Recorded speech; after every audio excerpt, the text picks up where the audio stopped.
ভালোবেসে সংসারের সমস্ত কাজ গুছিয়ে পরিপাটি করে সময়ের মধ্যে কমপ্লিট করলাম, আর সাথে দুপুরে রান্না করে নিলাম। তো আসসালামু আলাইকুম বন্ধুরা, তোমরা সবাই কেমন আছো? আশা করি আল্লাহর দয়ায় তোমরা সব বেশ ভালো আছো। আলহামদুলিল্লাহ, আমরাও বেশ ভালো আছি। তো প্রত্যেক দিনের মতো আবারও আর একটা নতুন ভিডিও নিয়ে তোমাদের সামনে হাজির হয়েছি। তো দেখতে থাকো, আশা করি ভালো লাগবে। সাথে থাকো, আজকের ভিডিওটা খুব ভালো লাগবে তোমাদের কাছে।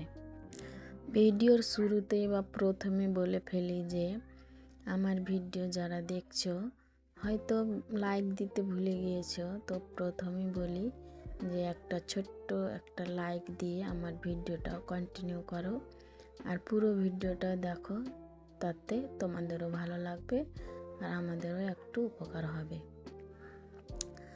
তো আমি আজকে খুব সকালে উঠেছি, তারপরে মেয়ে বড় রাত, মেয়ের খিদা পেয়েছে, তখন মেয়ের অন্ধকার থাকতে উঠে গিয়েছে।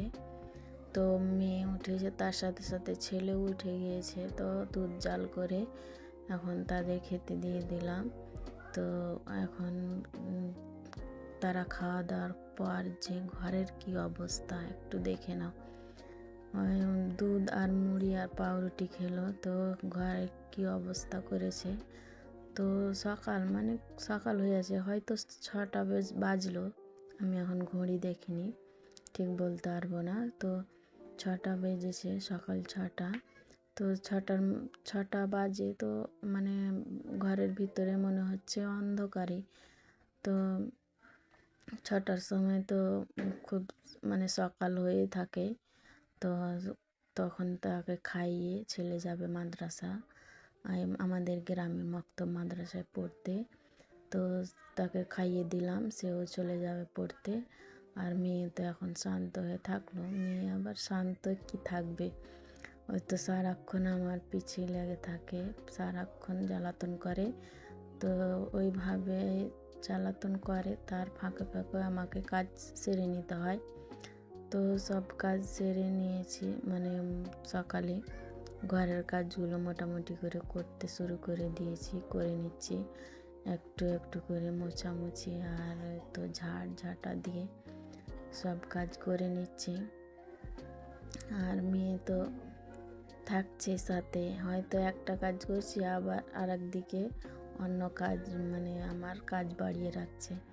তো ওটাই মেয়ের কাজ। আর ছোট বাচ্চা জানো তো, সবার ঘরে ঘরে এইরকমই, সেই একই অবস্থা।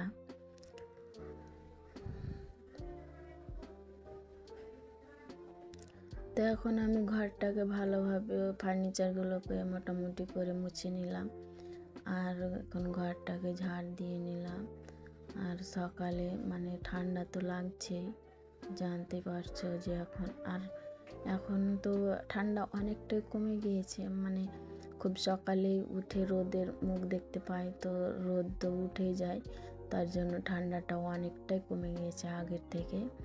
তো এখন তো আর ঠান্ডায় তাও অলসতা করি না, যে যতক্ষণ হয়তো দেরি করব কি একটু আলসেমি করব, তো আমার এদিকে মেয়েও জ্বালাতন করবে, তো কাজ তো পড়েই থাকবে। তো সেটা না করে, একটু অলসতাও না করে একবারে ঝটপট কাজে লেগে পড়েছি। মেয়েকে খাইয়ে দাইয়ে এখন অনেকগুলো বাসনপত্র ছিল, বাসি বাসনগুলো মাজা ধোয়া করে নিয়ে এখন আমি ঘরটার তো গুছিয়ে নিলাম দেখতে পেলে। তো এখন আমি দুপুরে রান্না করতে চলে এসেছি। তো দুপুরে ভাত তো রান্না করে নিয়েছি, কারণ আমি ভাতটা বসিয়ে তরকারি কাটাকাটি করছিলাম। তো আমি কি করি, হয় আগে ভাত বসিয়ে দিই, তারপরে তখন আমি কাটা বাছা ধোয়া করি, না হলে সব কিছু একসাথে রেডি করে আমি রান্না বসাই, যাতে ঝটপট হয়ে যায়। একসাথে কাটাকুটি করে সব কিছু রেডি করে রান্না করি, না হলে আজকে ভাতটা আগে বসিয়ে দিই। যেদিন বেশি তাড়াহুড়ো থাকে কি অন্য একটা তরকারি কম বেশি থাকে, তো তখন আমি কি করি, আগে ভাতটা রান্না করে নিই, যে ছেলে মেয়ে যেতে তাদের হুট করে খিদে লেগে যায় আর চাই তখন যাতে আমি তাড়াতাড়ি করে দিতে পারি অন্য আরেক তরকারিগুলো দিয়ে। কি মাছ মাংস কিছু থাকে, ওইগুলো তো থাকেই প্রায় বাড়িতে, তো এই সবজি টবজি ওগুলো রান্না করে নিতে হয়। তো আজকে আমি ওলকপি রান্না করছি। হয়তো বছরের এটা প্রথম ওলকপি আমাদের খাওয়া। তো ওলকপিটা আমি রান্না করছি। প্রথমে মানে গোটা জিরা, শুকনো লঙ্কা, তেজপাতা দিয়ে তেলের মধ্যে ফেলে দিলাম। তারপরে এখন টমেটো কুচি দিলাম, পেঁয়াজ কুচি, পেঁয়াজ বাটা, রসুন, জিরা মানে থেঁতো করে দিয়ে দিলাম। তারপরে তখন তো কাঁচা সবজি মানে পেঁয়াজের কলি, মটরশুঁটি, টমেটো কুচি, গাজর এই সব কিছু একসাথে মানে কেটে রেডি করে রেখেছিলাম, সেটাই দিয়ে দিলাম। এখন আলু আর ওলকপিগুলোকে ধুয়ে দিয়ে দিলাম। তারপরে এখন খুব ভালোভাবে কষিয়ে নেব। এইভাবে কষিয়ে নিয়ে তখন পানি দিয়ে দেব। তো আমি কষাতে কষাতে খুব কিন্তু ভালো ঘ্রাণ বেরিয়েছিল, খুব ভালো লাগছিল ঘ্রাণটা, মানে তরকারিটাও খেতে খুব ভালো হয়েছিল, খুব সুস্বাদু লাগছিল। তো এখন আমি অনেকটাই পানি দিয়ে দেব, মানে বেশি করে পানি দেব যাতে ভালোভাবে সিদ্ধ হয়ে যায়। কারণ ওলকপি তো জানো শক্ত থাকে, অনেকটাই শক্ত থাকে, তার জন্য যাতে খুব ভালোভাবে সিদ্ধ হয়ে যায়, ওই জন্য আমি বেশি করে পানি দিয়ে দিলাম। তো এখন রান্নাটা হোক, তারপরে তখন আর আমিও বেশ কোনো কাজ করিনি, মানে এখন আমি রান্না করার পর তো গোসল করে নেব, গোসল করে টোরে নামাজ পড়বো, নামাজ পড়ার পর খাওয়া দাওয়া করে নেব। তো সব কিছু করা হয়ে গেছে। এখন চলে এসেছি সন্ধ্যাবেলায়। গুড ইভিনিং বন্ধুরা, এখন আমি সন্ধ্যাবেলায় চলে এসেছি তোমাদের সামনে। ওই কিছু কাপড় ছিল, এইগুলো গুছিয়ে নিচ্ছি। আর প্রত্যেক দিনের মতোই বলে ফেলি যে আমার ভিডিওর কোনো অংশ যদি একটু হলেও ভালো লেগে যায় তাহলে লাইক, কমেন্ট, সাবস্ক্রাইব করতে ভুলো না, আর এইভাবে পাশে থাকো। আর যারা অলরেডি করে দিয়েছো তাদেরকে অসংখ্য ধন্যবাদ।